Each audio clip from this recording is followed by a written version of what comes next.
할렐루야. 거룩한 주일날 각자의 처소에서 예배 자리에 계시는 모든 성도님들 한 분 한 분을 우리 살아계신 하나님께서 만나주시고 은혜와 평강 주시기를 축복합니다. 우리 옆에 있는 분들하고 인사하겠습니다. 예수님 한 분으로 충분합니다.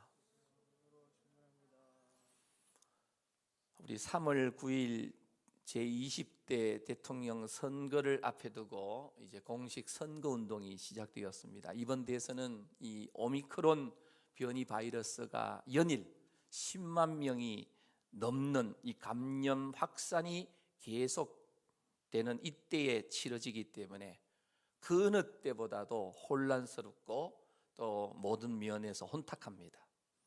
어쩌면 지금 이 나라는 국론이 좌우 두 쪽으로 완전 갈라져서 온 국민이 거대한 이 갈등 구조 속에 들어가서 국민들의 마음이 편하지가 않습니다.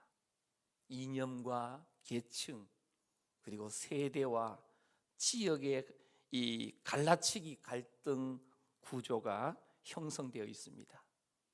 정치인들의 당리당략 때문에 국민들이 이렇게 마음이 불편한 가운데 있습니다. 그렇지만 이러한 시점에 정말 중요한 것은 이 대통령과 또 나라의 정치를 하는 지도자들이 진정으로 자유민주주의 이념과 정책을 가지고 이 나라를 이끌려고 하느냐 하는 것을 유심히 판단하고 우리 모든 성도들이 또 모든 국민들이 지혜로운 선택을 해야 할 줄로 믿습니다. 특히 성경이 말하는 지도자의 자격은 영성과 도덕성입니다.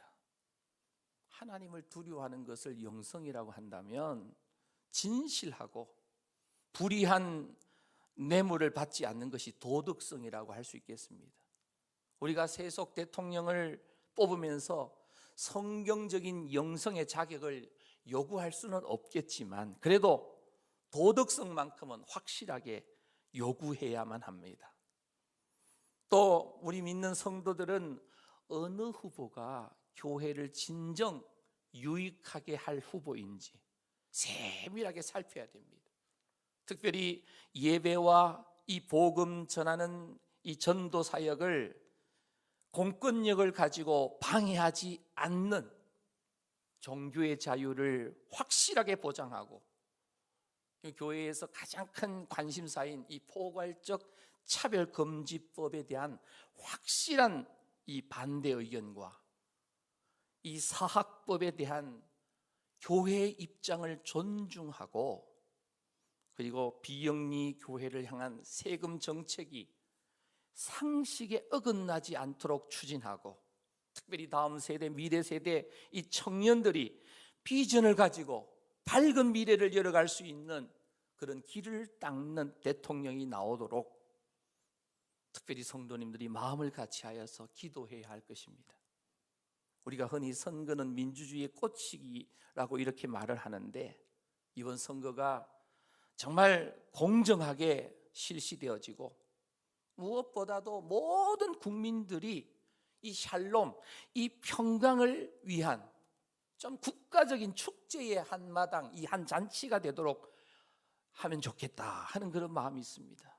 이를 위해서 우리 모든 성도들이 이번 대통령 선거를 통해서 샬롬의 꽃이 이 나라 안에 활짝 피는 정말 따뜻한 새봄을 맞이할 수 있도록 정말 마음을 같이해서 함께 기도해 주시기를 간절히 소망합니다.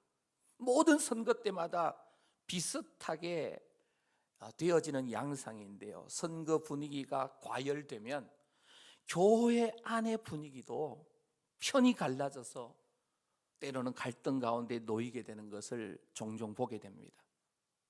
같은 성령님을 받아서 동일하게 우리 구주 예수 그리스도를 믿는다고 하면서 교회 안에서도 여전히 세상적인 편견과 고정관념, 이 선입견을 가지고 사람들을 바라볼 때가 있다는 것입니다. 계층 간에 또한 이념 간에 그리고 세대 간에 또 지역 어떤 갈등 속에서 여전히 다른 사람을 바라볼 때가 많다라는 거예요. 교회가요, 편견이나 어떤 선입견이나 이 고정관념의 그 어떤 벽을, 담을 뛰어넘지 못하면 모든 사람이 환영받는 교회가 되지 못합니다. 그래서 어떤 특정 부류의 사람들만 모이게 되는 그런 경우도 유럽이나 미주에서는 보게 되는 것을 우리가 봅니다. 사랑하는 성도 여러분, 오늘 우리 송우교회는 진정 하나님을 기쁘시게 하는, 모든 사람들이 환영을 받는 그런 교회가 꼭 되어질 수 있기를 간절히 소망합니다. 오순절 성령 강림과 함께 시작된 예루살렘 초대교회, 정말 짧은 시간이지만 많은 일이 일어났습니다. 성전 미문에 앉아있던 나면서부터 걷지 못한 사람을 베드로와 요한이 예수 그리스도의 이름으로 걷게 했는데, 그 일로 인해서 이 체포되었다가 가까스로 석방을 받았습니다. 여전히 예수 그리스도의 이름을 선포하지 못하도록 위협을 가합니다.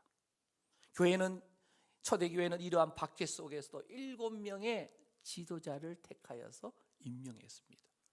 그리고 사도행전 7장에 보면 이 지도자 가운데서 스데반 집사님이 바로 순교를 당하게 됩니다. 이 스데반 집사님의 순교의 피는 바로 선교의 불씨가 되었습니다.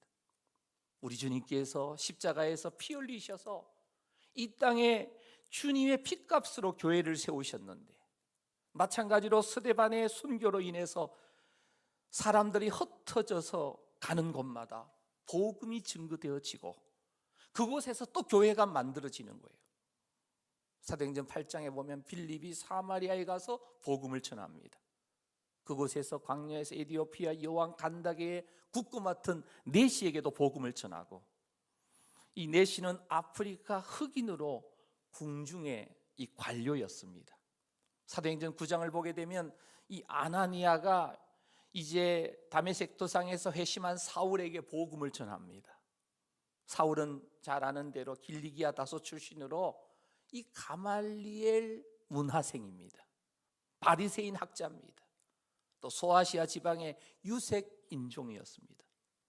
그리고 오늘 본문 이 사도행전 10장에 보게 되면 사도 베드로가 가이사랴에서 이방인 백부장 고넬료에게 전도를 합니다. 고넬료는 유럽의 백인이었습니다. 하나님께서 이렇게 복음이 모든 곳에 곳곳에 계속 전해지므로 교회가 더욱 확장되어 가고 있었습니다. 한마디로 모든 사람이 환영받는 교회가 세계 모든 족속, 모든 민족 가운데서 계속 세워지기를 원하셨고 또 그렇게 되어가고 있었다는 거예요. 그런데 가장 이 큰 장애물이 뭔가, 바로 초대교회 사도들의 마음속에 자리 잡고 있었던 마음입니다. 할례받은 유대인들이 이방인들과는 교제하지 않는다는 오랫동안 굳어진 전통규례입니다. 유대인들의 마음에 견고하게 이 고정관념, 이 편견이 있었습니다. 제자들이 이 유대와 이 갈릴리 지역 안에서 전도할 때는 크게 문제가 되지 않았습니다.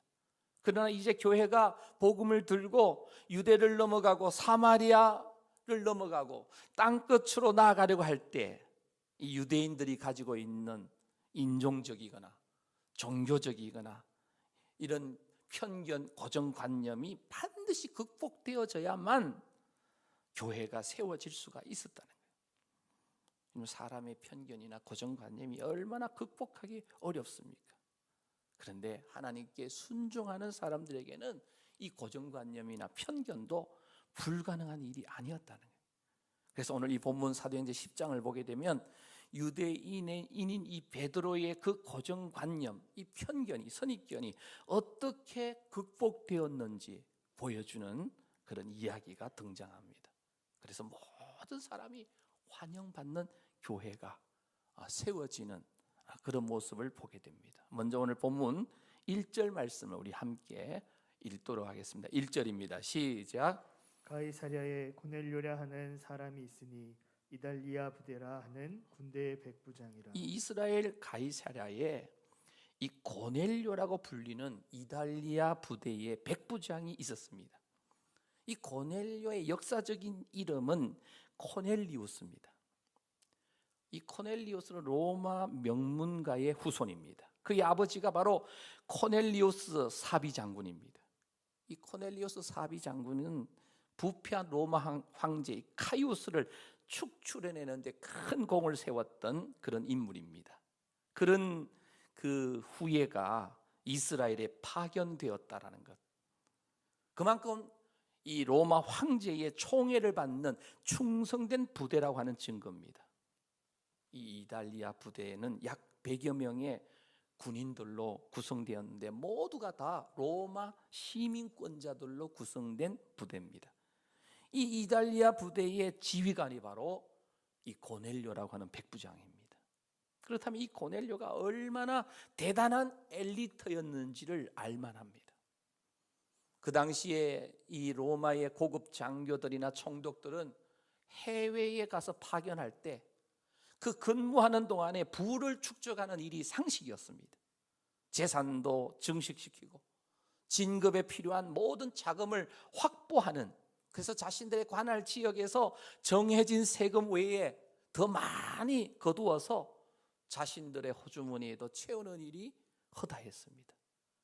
본문 2절 말씀을 읽겠습니다. 2절입니다. 함께 읽겠습니다. 시작.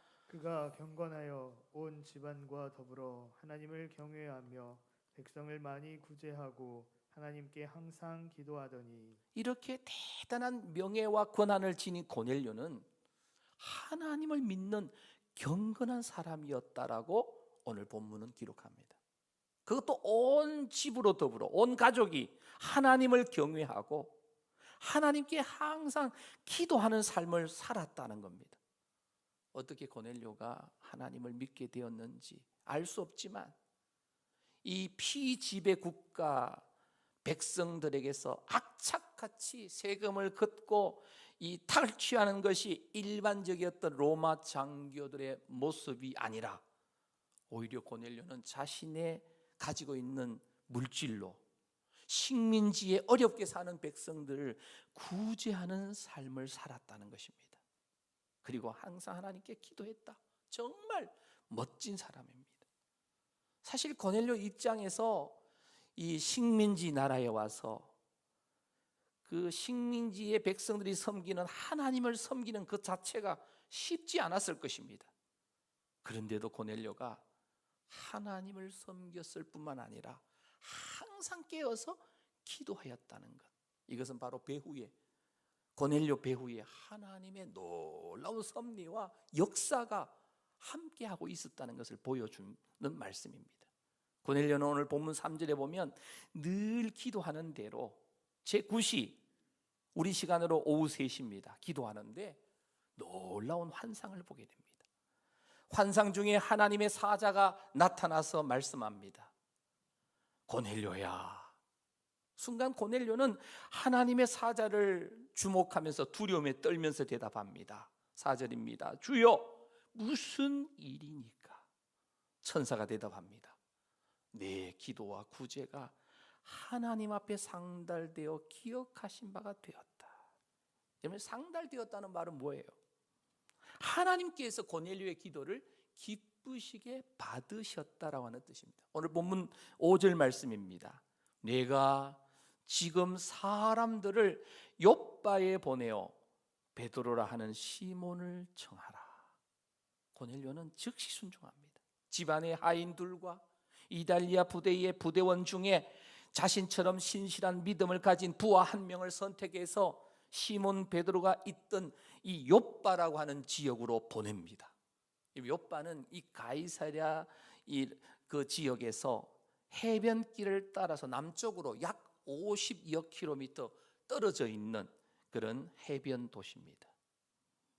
욥바에 베드로가 무두장이 시몬의 집에 여러 날 이렇게 머물고 있었습니다. 무두장이는 뭐냐면 이 짐승의 가죽을 손질하여 이 옷을 만들 수 있도록 이 사전 작업을 하는 직업을 말합니다.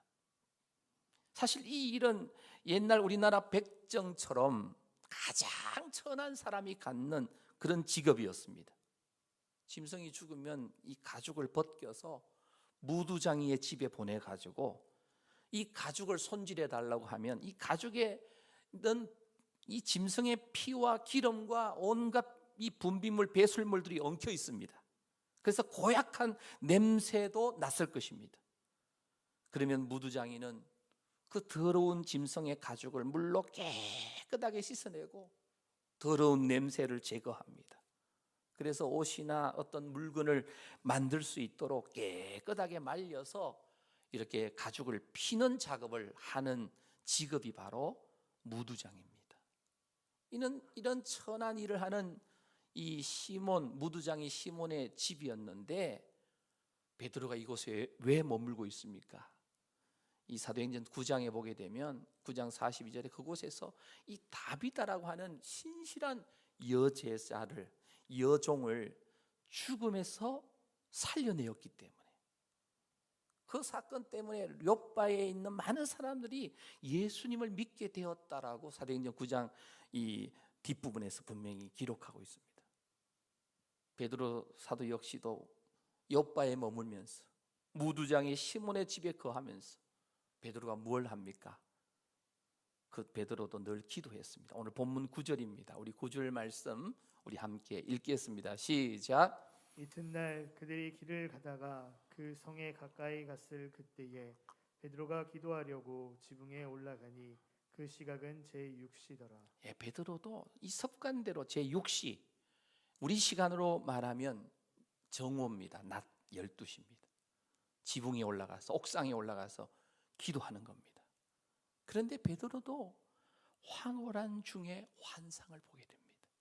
그 환상의 내용이 바로 오늘 본문 10절 이하의 내용입니다. 하늘에서 큰 보자기 같은 그릇이 내려왔는데 그 보자기 안에 보니까 각종 네 발 가진 짐승과 기는 것과 공중에 나는 것들이 이 그릇 안에, 그 보자기 같은 그릇 안에 가득 차 있었습니다. 정말 보기만 해도 무섭고 섬뜩한 그런 짐승들입니다. 놀라서 눈이 휘둥그레 한 이 베드로를 향해서 하나님의 음성이 들립니다. 본문 13절입니다. 베드로야, 베드로야, 일어나 잡아먹어라. 순간 베드로는 깜짝 놀라면서 대답합니다. 본문 14절입니다. 베드로가 이르되 주여 그럴 수 없나이다. 속되고 깨끗하지 아니한 것을 내가 결코 먹지 아니하였나이다 한데, 다시 하늘에서 소리가 들립니다. 본문 15절입니다. 우리 같이 읽겠습니다. 15절 시작. 또 두 번째 소리가 있으되 하나님께서 깨끗하게 하신 것을 내가 속되다 하지 말라 하더라. 이런 일이 3번 반복된 후에 이 보자기 같이 생긴 그릇은 이제 하늘로 올라갑니다. 우리 하나님은 어떤 분입니까? 베드로에게 다그치면서 당장 안 먹을래? 야단치지 않으셨습니다. 3번씩이나 반복하면서 설득하셨습니다. 베드로는 놀랐습니다. 도대체 이 환상을 내게 보여주시는 것이 무슨 의미인가? 또 곰곰이 생각합니다. 그때 누군가가 이 무두장이 시몬의 집을 두드립니다. 전날 고넬료가 보낸 부하와 종들이었습니다. 순간 성령님께서 다시 베드로에게 말씀합니다. 20절 말씀이에요. 두 사람이 너를 찾으니 일어나 내려가 의심하지 말고 함께 가라. 내가 그들을 보내었느니라. 이 베드로는 옥상에서 내려가서 그들이 찾은 베드로가 자신임을 밝혔습니다. 그들은 베드로에게 자초지종을 다 이야기하고 정중하게 고넬료의 집으로 모셔가려고 합니다. 베드로는 그 다음 날 그들과 함께 고넬료의 집으로 가게 됩니다. 그곳에 가니까 이미 고넬료와 그의 친척과 가까운 친구들이 다 모여서 베드로가 오기를 기다리고 있었습니다. 이미 복음의 말씀을 받을 준비가 된 사람들이 집에 한가득 모여 있었습니다. 드디어 베드로가 도착하니까 25절에 보면 고넬료가 엎드려 절합니다. 이달리아 부대의 백부장이 식민지 나라의 백성인 이 어부 베드로에게 절을 한다는 것 자체가 파격적인 그런 모습입니다. 사실 사도 베드로는 뼛속 깊이 유대인입니다. 유대인은 이방인과 상종하지 않고 이방인들과는 같이 식사도 하지 않는, 그런데 베드로는 하나님께서 이곳으로 가도록 지시해서 왔다라고 말합니다. 그러자 고넬료는 자신이 기도하는 중에 바로 베드로를 청하라고 하는 하나님의 음성을 듣고 사람을 보내서 모셔왔다라고 말합니다. 그렇기 때문에 당신이 사도님이 무슨 말을 하든지 간에 우리는 다 듣겠노라고 그들은 말씀을 받을 준비를 하고 있었다는 겁니다. 지난번 2년 전인가요? 네팔을 이 선교 방문했을 때 우리 교회에 출석하는 몇몇 형제들의 집을 제 아내와 이 신방하고 위로하고 방문하는데, 그 형제들 집에 가니까 가까운 친척들 또 지인들을 모아놓고 우리를 기다리고 있는 겁니다. 그래서 안부를 전하고 그리고 예수님의 십자가의 복음을 그들에게 전할 수가 있었다는 거예요. 사랑하는 성도 여러분, 지금도 세계 곳곳에는 복음을 들으려고 준비된 영혼, 예비된 영혼들, 사람들이 곳곳에 가득 차 있습니다. 그래서 우리 주님께서 누가복음 10장 2절에서 말씀합니다. 이르시되 추수할 것은 많되 일꾼이 적으니 그러므로 추수하는 주인에게 청하여 추수할 일꾼들을 보내어 주소서 하라. 사실 우리가 가지 않아서 그렇지요. 복음을 들고 어디든지 가게 되면 가는 곳곳마다 말씀을 듣고자 하는 사람들이 하나님께서 이미 예비하시고 있다는 사실을 우리가 체험하게 됩니다. 이 고넬료의 집에서 베드로의 이 전하는 복음을 들으려고 기다리고 있었던 사람들, 그들에게 베드로가 입을 열어서 전하는 메시지가 내용이 뭡니까? 한마디로 십자가의 복음입니다. 베드로가 전한 복음의 핵심, 그 중심은 예수님 자체입니다. 복음은 모든 사람을 위한, 모든 사람을 구원하는 하나님의 능력이 되는 줄로 믿습니다. 로마서 1장 16절 말씀입니다. 우리 함께 읽겠습니다. 시작. 내가 복음을 부끄러워하지 아니하노니 이 복음은 모든 믿는 자에게 구원을 주시는 하나님의 능력이 됨이라. 먼저는 유대인에게요 그리고 헬라인에게로다. 아멘. 베드로가 전한 예수님은 어떤 분이십니까? 예수님은 하나님이시지만 이 땅에 오셔서 온 유대에 두루 다니시면서 마귀에게 눌린 자들에게 이 평화의 복음을 전하면서 살려내신 분이십니다. 예수님은 그럼에도 불구하고 유대인들에 의해서 십자가에 못 박혀서 또 죽임을 당하신 분이십니다. 하지만 예수님께서는 죽은 지 3일 만에 다시 살아나셔서 제자들에게 자신을 직접 보이신 분이십니다. 누구든지 예수 믿으면 예수님의 이름으로 바로 그들의 죄에서 용서함을 받고 구원받는 줄로 믿습니다. 그래서 복음은 모든 믿는 자에게 구원을 주시는 하나님의 능력이 되는 것입니다. 베드로는 이 고넬료의 집에서 모든 이방인들에게 예수님의 이름에 십자가의 그 복음을 전했습니다. 여러분, 예수님의 이름의 능력이 5가지가 있죠. 첫째는 구원자입니다. 예수님 우리를 구원하신 분이에요. 그리고 예수님은 치료자이십니다. 우리의 모든 영육간의 질병을 고치시는 전능하신 치료자가 되시는 줄로 믿습니다.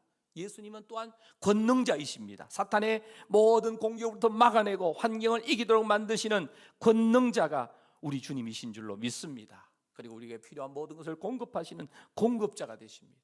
그리고 우리에게 성령과 불로 세례를 주시는 세례자이시기도 합니다. 그래서 오직 복음의 내용은 예수님의 이름입니다.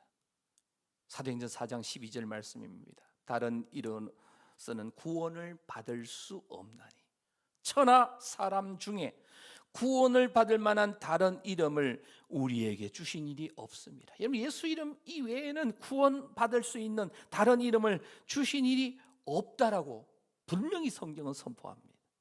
이것이 바로 베드로가 고넬료 가정에서 전한 복음입니다. 베드로가 이 복음을 전하니까 성령의 큰 능력이 고넬료의 가정에 임하게 됩니다. 그리고 그곳에 모인 모두가 방언을 말하고 성령 충만함을 경험했습니다. 이 베드로는 그곳에 모인 모든 사람들에게 세례를 베풀게 됩니다. 바로 이방인들에게 세례를 베푸는 놀라운 경험을 하게 된 것입니다. 그래서 예루살렘에 임했던 성령 충만의 역사가 이제 가이사랴까지 퍼지게 되고, 가이사랴에도 모든 사람이 환영받는 주님의 교회가 세워지게 된 것입니다.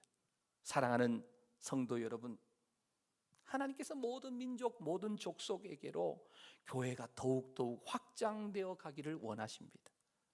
베드로에게 보여주신 환상에서 보자기 안에는 각종 짐승과 기는 것과 공중에 나는 것들이 가득 차 있었습니다. 그것들은 레위기 11장에 있는 이 정결한 것과 부정한 것들이 뒤섞여 있었는데, 베드로에게 먹으라고 한 것은 무엇을 가르쳐 주시는 겁니까? 바로 모든 민족에게 복음이 전파되어서 교회가 온 만민에게 확장되기를 원하신다는 것을 보여줍니다. 이스라엘 유대인들 예루살렘에만 교회가 세워지는 걸 원치 않으신다는 거예요. 이스라엘 사람들이 속되게 여기는, 상종도 하지 않는 이방인들에게도 복음이 전해져서 교회가 세워지기를 원하시는데, 모든 사람이 환영받는 주님의 교회가 세워지기를 원하셨다는 거예요.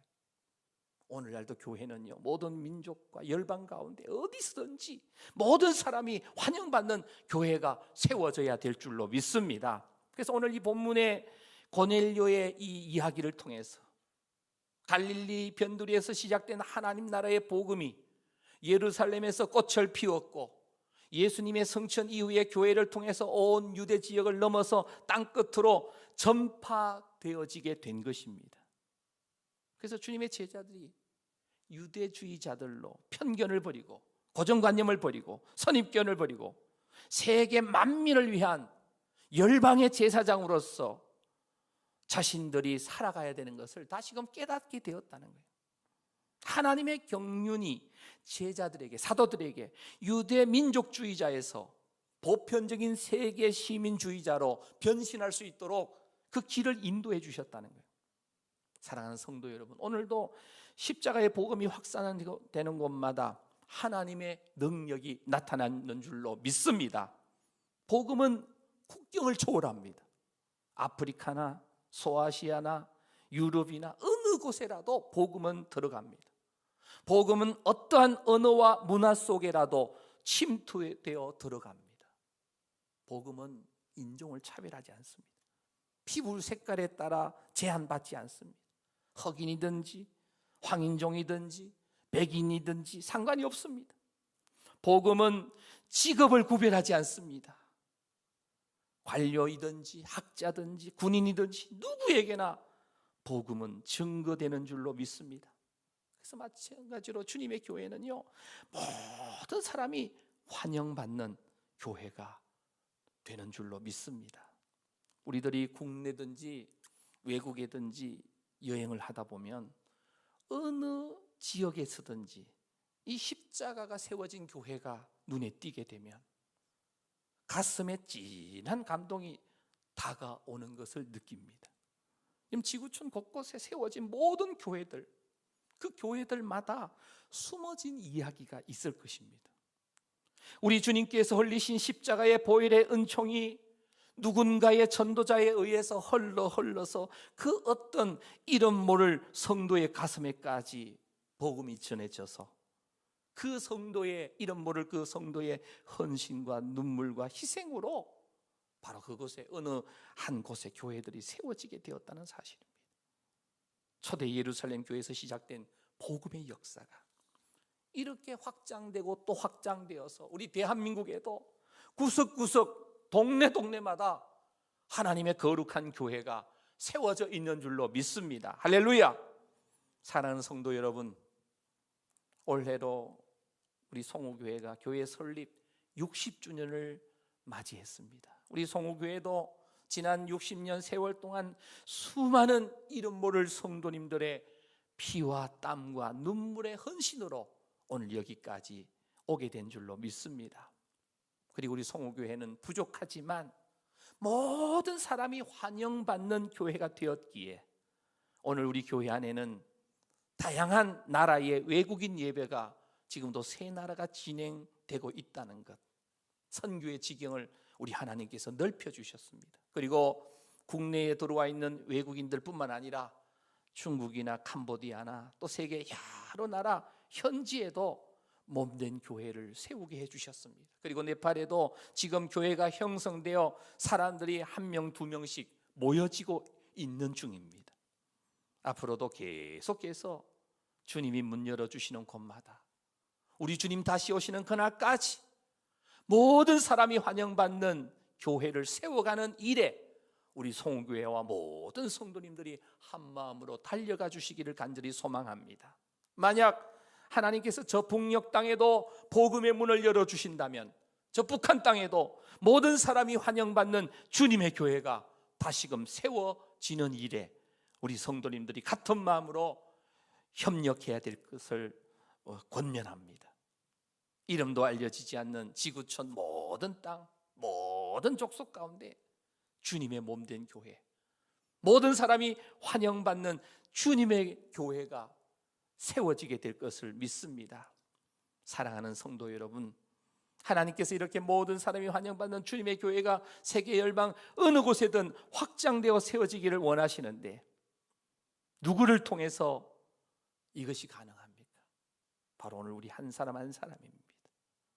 예수의 이름으로 모이는 모임이 교회인데 이 교회 안에 주님의 몸의 지체를 이루고 있는 성도 한 사람 한 사람이 바로 세상 끝까지 이 모든 사람이 환영받는 교회를 세우는 일에 동참해야 됩니다. 디모데전서 2장 4절 말씀입니다. 우리 함께 합심해서 읽겠습니다. 시작.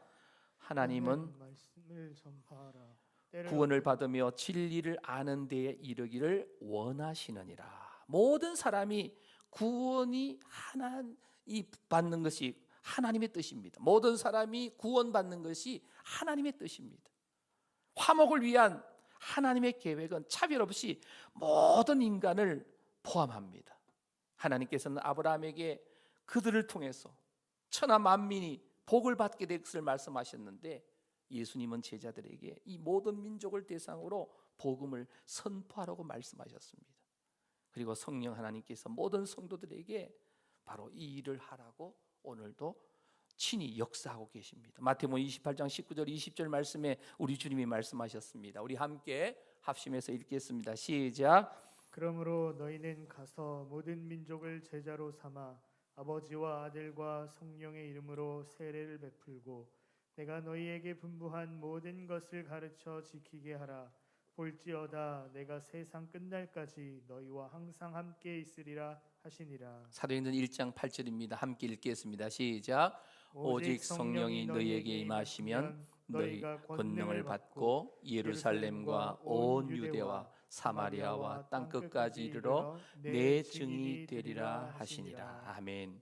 사도행전 16장 31절에 보면 이르되 주 예수를 믿어라 그리하면 너와 내 집이 구원을 받으리라.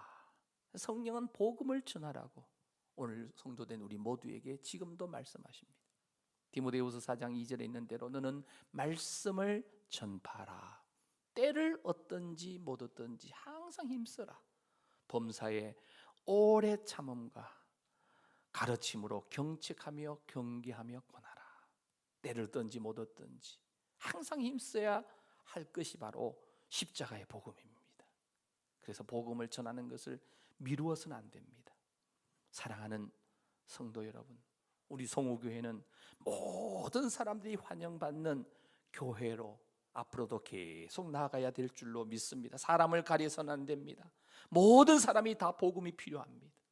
복음을 위해서라도 선입견과 편견과 고정관념을 다 내려놓아야 됩니다.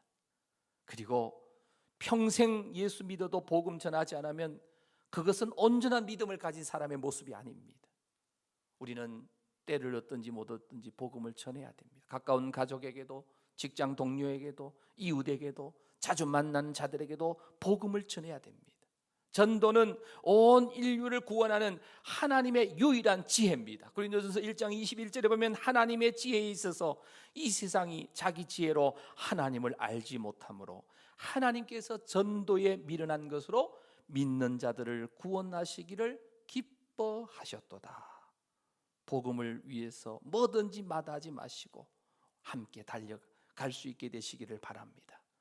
복음 전파 하나님 나라 확장의 사명은 오늘 모든 성도에게 주어진 사명입니다. 모든 사람이 환영받는 교회, 송우교회로 각 나라와 각 족속과 모든 백성 방언으로 모두가 주님의 보좌 앞에 서서 주님 앞에 찬양을 올려드리는 그때까지 힘차게 한 마음으로 달려가시는 우리 송우 가족들 다 되시기를 주님의 이름으로 축원합니다.